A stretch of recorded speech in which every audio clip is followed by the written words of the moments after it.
आप देख रहे हैं वतन समाचार। मैं हूं मोहम्मद अहमद। आज एक बार फिर हम बात करेंगे बिहार चुनाव के बारे में। आप लोगों को याद होगा, जो लोग पुराने हैं और जो लोग नई नस्ल के हैं, उनको ये बात उन्होंने इतिहास के पन्नों में पढ़ी होंगी कि लेट 60s में बीकेडी और त्रिभुज मोर्चा की जो सरकार उत्तर प्रदेश में बनी थी, वहां से कोएलिशन गवर्नमेंट का जो फॉर्मूला डॉक्टर फरीदी ने, पहली बार डॉक्टर अब्दुल जलील फरीदी ने, जो मुस्लिम मजलिस के अध्यक्ष हुआ करते थे उस जमाने में, उन्होंने जो पेश किया था वो आज तक जो है एप्लीकेबल है। आज तक सभी लोग उस फार्मूले पर अमल करते हैं और सरकार में आने के लिए कहीं ना कहीं आज जितने भी बड़े दल हैं, चाहे वो बीजेपी हो या इंडियन नेशनल कांग्रेस हो, दोनों दलों को कहीं ना कहीं सहयोगी दलों की जरूरत पड़ती है। Rare of the rarest one की कभी ऐसा हो जाए, वरना जनरली जो है सबको सहयोगी दलों की जरूरत पड़ती है, चाहे वो कास्ट फैक्टर हो या दूसरे फैक्टर हो। इसलिए जो है सहयोगी दल इन दलों के साथ रहते हैं। बिहार चुनाव में आज इंपॉर्टेंट ये है कि सीट शेयरिंग का जो मामला है वो काफी पेचीदा होता जा रहा है। बीजेपी का जो गठबंधन है, चाहे वो हो या जो है जो इंडियन नेशनल कांग्रेस का जो गठबंधन है या इंडिया ब्लॉक जो है वह या महागठबंधन जो है, वहां पर भी सीट शेयरिंग का अभी तक कोई फाइनल जो है मामला सामने नहीं आया है। जो बीजेपी का जो गठबंधन है उसमें चिराग पासवान की तरफ नजरें ज्यादा मरकूज हैं। चिराग पासवान इन दिनों काफी हाईलाइट हैं। खबर ये आ रही कि चिराग पासवान 35 से 40 सीटों की डिमांड कर रहे हैं। भारतीय जनता पार्टी के शीर्ष नेता नेतृत्व के ये धर्मेंद्र प्रधान अभी उनसे मिले हैं।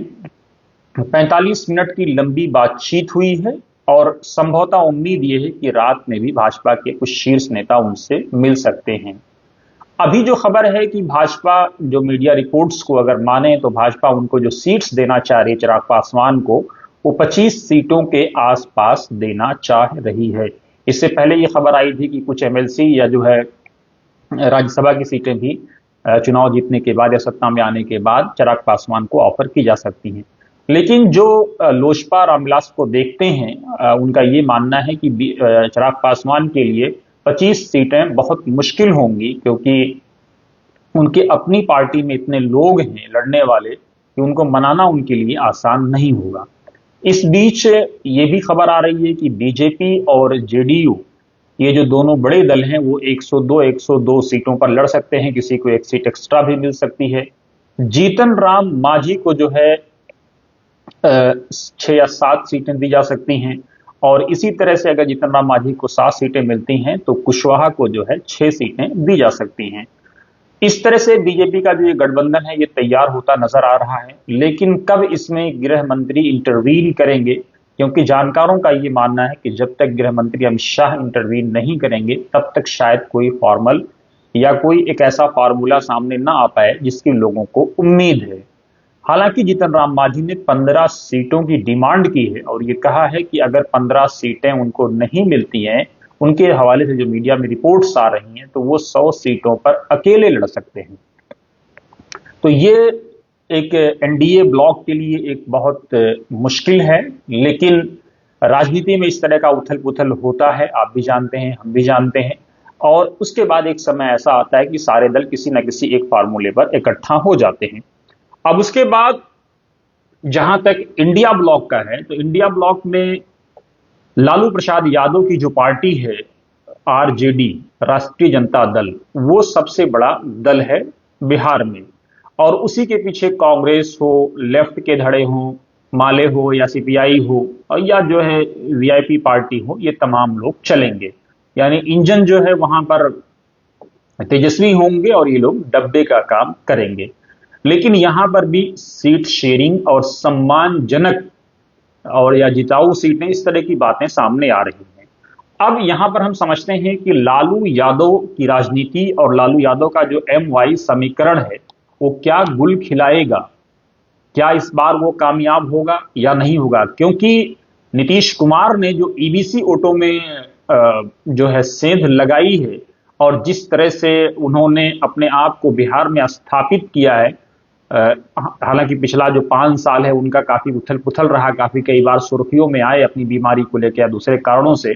लेकिन जानकारों का ये मानना है कि नीतीश कुमार ने जो बिहार को दिया है वो लोगों के लिए बहुत मुश्किल होगा दे पाना। नीतीश कुमार ने बिहार को जिस तरह से, जो लोग सियासी समझबूझ रखते हैं उनका ये कहना है कि बिहार में बीजेपी के गठबंधन में होने के बावजूद, जिस तरह से बीजेपी पे अलग अलग तरह के आरोप लगते हैं, उसके बावजूद नीतीश कुमार ने पूरे बिहार को शांत रखा और किसी तरह की कोई अप्रिय घटना नहीं होने दी।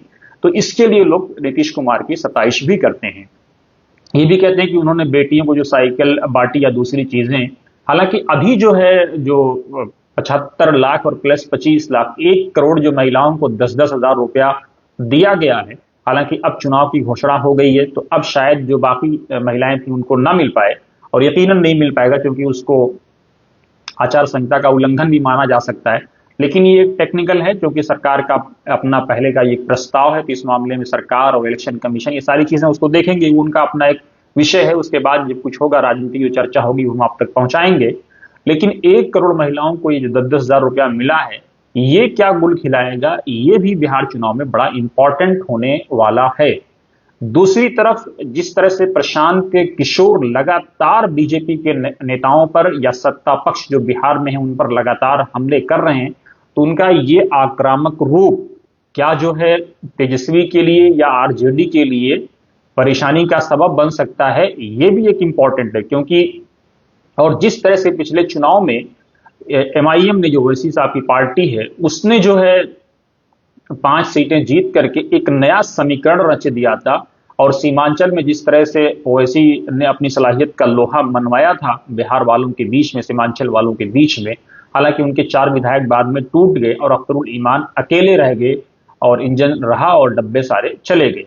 तो अब क्या सीमांचल के लोग ओवैसी साहब पे विश्वास करेंगे, प्रशांत किशोर पे विश्वास करेंगे, आरजेडी और कांग्रेस और लेफ्ट के गठबंधन पे विश्वास करेंगे, या फिर जिस तरह से नीतीश कुमार ने वहां लोगों को नौकरियां दी हैं अपनी सरकार में, क्या उस तरफ जाएंगे? हालांकि जानकारों का यह भी मानना है, जो पॉलिटिकल एनालिसिस करते हैं और जो पॉलिटिकली चीजों को मॉनिटर करते हैं, कि नीतीश कुमार ने जिस तरह से बगैर भेदभाव के बिहार के लोगों को नौकरियां दी हैं, वो भी बिहार के लोगों के लिए एक अपीलिंग हो सकता है नीतीश कुमार के हक में।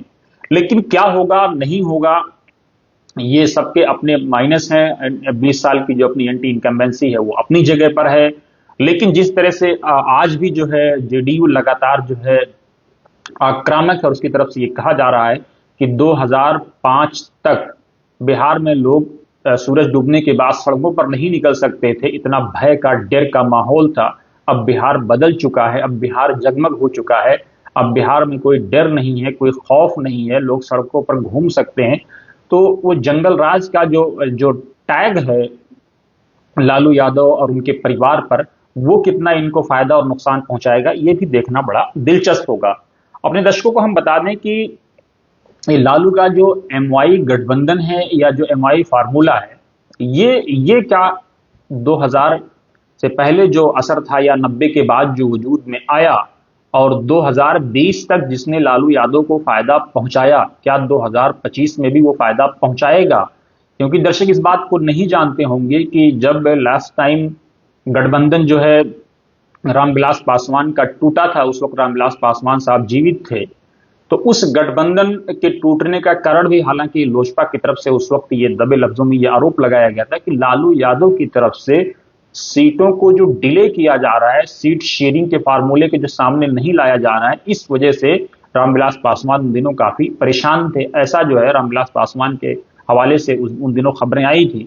और बाद में जो है फिर रामविलास पासवान ने जो है बीजेपी या एनडीए ब्लॉक को ज्वाइन कर लिया, और उसके बाद देखा कि उनकी पार्टी एक नए सिरे से, हालांकि उनके बेटे भी बाद में संकट में आए जब चचा ने अलग रास्ता अपनाया, लेकिन फिर जो है बाद में वो उनको अपना खोया हुआ वकार मिल गया चिराग को।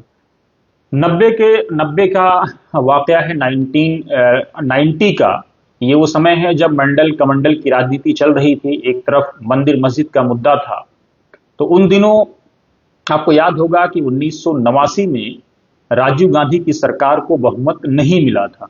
उसके बाद सरकार, और उधर जो है वो फोर्स के घोटाले में जो है वीपी सिंह साहब ने कांग्रेस छोड़ दी थी और जनता दल के वो नेता थे, वो प्रधानमंत्री उसके बाद बन गए। बीजेपी के समर्थन से वो प्रधानमंत्री थे, और प्रधानमंत्री बनने के बाद उन्होंने जब मंडल फार्मूले को लागू कर दिया, तो उसके बाद बीजेपी या कहिए या लाल कृष्ण आडवाणी कहिए, उन्होंने रथ यात्रा निकाली।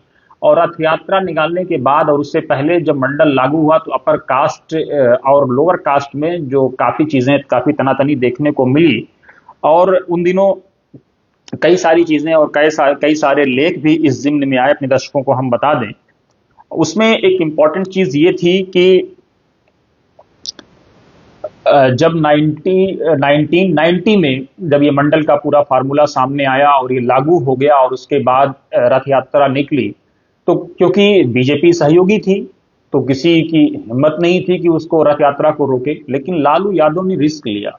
लालू यादव ने कहा कि एक रैली हुई और लालू यादव ने उसको संबोधित किया, जो अलग अलग किताबों में बिहार बर्दस के नाम से एक किताब भी सामने आई थी, बिहारी बर्दस, द बर्दस बिहारी करके, शंकृष्ण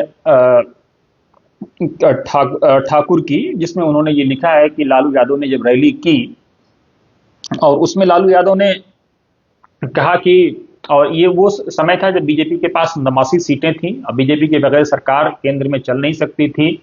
वीपी सिंह बीजेपी की बैसाखी पे टिके हुए थे, लेकिन लालू यादव जनता दल के नेता थे उन दिनों बिहार में और मुख्यमंत्री भी थे। तो उन्होंने कहा कि मंदिर में घंटी बजाने का काम या मस्जिद में नमाज पढ़ने का काम जब लोग जिंदा रहेंगे तभी तो होगा या और होगा।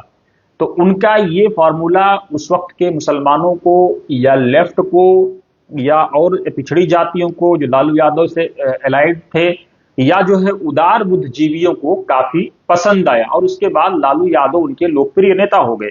और इसका परिणाम भी 1991 यानी 1991 के लोकसभा में देखने को भी मिला। और 1991 में 40 में से 32 सीटें जनता दल को मिली। उसके बाद एक नया चीज देखने को आया और लालू यादव ने फौरन जो है आरजेडी अलग होकर के बना ली जनता दल से, और उसके बाद जो चीजें आई वो आपने देखा। तो इस तरह से उनका ये एमवाई फार्मूला काम करता रहा। और विकास जो है इस बीच में बिहार, क्योंकि जो देखिए जब जज्बात की बात होती है तो विकास कहीं ना कहीं पीछे चला जाता है, और जज्बात के नारों में विकास कहीं ना कहीं बह गया, और विकास बिहार में वो देखने को नहीं मिला जिसकी लोगों को उम्मीद थी।